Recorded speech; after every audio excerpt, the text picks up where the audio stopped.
Hi folks, it's John from lastchanceautorestore.com. I'd like to share with you another update. We're looking at fenders for the 1956 Volkswagen oval window Beetle. In a previous video we shared with you the progress on the body and the priming and the block sanding and all that kind of fun stuff. The work we were doing on the doors, getting ready to do body work on them. And then we also worked on the driver fender, so the left front fender. We basically did a lot of new metal work, put it in epoxy and then also in primer.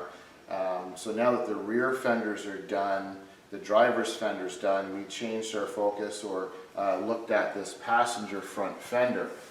So this is the original fender that came with the 56 oval. And for those of you who have been watching Last Chance Auto Restore, some of our videos, we always like to use as much of the original metal and the original car as we possibly can, but there are times where you look at how much work it requires to get, and here's a perfect example, is this passenger fender. How much work will it require to get it to the quality standards that we want? And in some cases we have to take an alternative route, which I'll share with you this other fender. So it's a replacement fender, but it's still a used one. So what we've done, the camera can probably pick it up, all of the rollover section of this headlight you can see is all rotted away, and it's kind of an intricate bend that goes all the way around, and then you have this pot or this headlight ring, and it's quite rotten, and then you can see some previous repairs where people have tried before to repair that.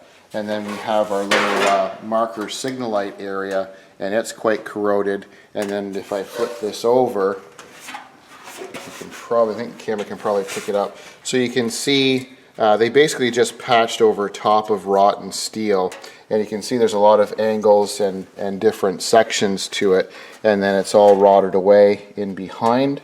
And then we have a lot of splitting and cracking on the edges, which is quite common on these rollover sections. But every one, there's about 5 areas that are split all the way through. It's quite rusty, so it's hard to see, I think, in the camera. But then you also look at where the fenders will attach to the body, and I think the camera can probably pick this up. So this is where it bolts to the body in the front, and there's been numerous repairs, patches done over top. The back section here where the running board attaches to the fender, you can see where it's rotted away and split also. So it doesn't look like much, but this is going to be a considerable amount of work just to do this section, let alone redoing this pot, this signal area, and around the edges. And that's just the metal fabrication part. So what we do is we kind of need to assess different areas. And this one, by the time we did all of the new shaping and bending of the metal, we would have to use our English wheel and hammer and dolly, and it would be an incredible amount of hours taken just to do the metal part. And then once you get it to the metal stage, there's still the epoxy, the priming, and the refinishing. So by the time you calculate all those hours or guess on how long, we came to the point where, you know what, we need a donor fender or a different fender.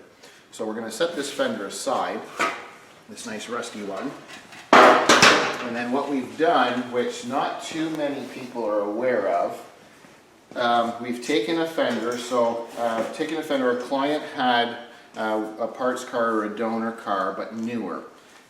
So it had the marker light on the top, didn't have the marker light down below, but the shape and the thickness of the metal, the style of the headlight, and our vent in the front, all of those are identical in terms of shape and style. The difference is they moved the light from here in the newer models to up here, which is really common. So what I did is we're able to find a supplier who remanufactures this metal piece for the signal that is in a proper location. So what we did is basically made steel pieces and welded it and ground it smooth. So this is where the marker light at the top used to be. So we filled that in and ground it smooth. And then we dry fitted this fender on the car. We took the measurements from the original fender on the driver's side, and then basically reversed it to get this location.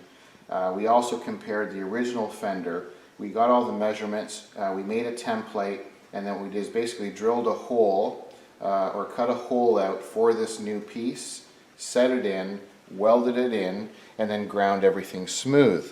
So once our next step now is going to be to apply the epoxy, the two-part epoxy. It's black sealant. So we've got a little more sanding to do on this fender, and then once we sand it again and prep it, we'll apply 2 coats of black epoxy and then primer, and then in the finished state, there's no way you're ever going to know that it was a different period of fender. It's going to look exactly correct for this 56 oval.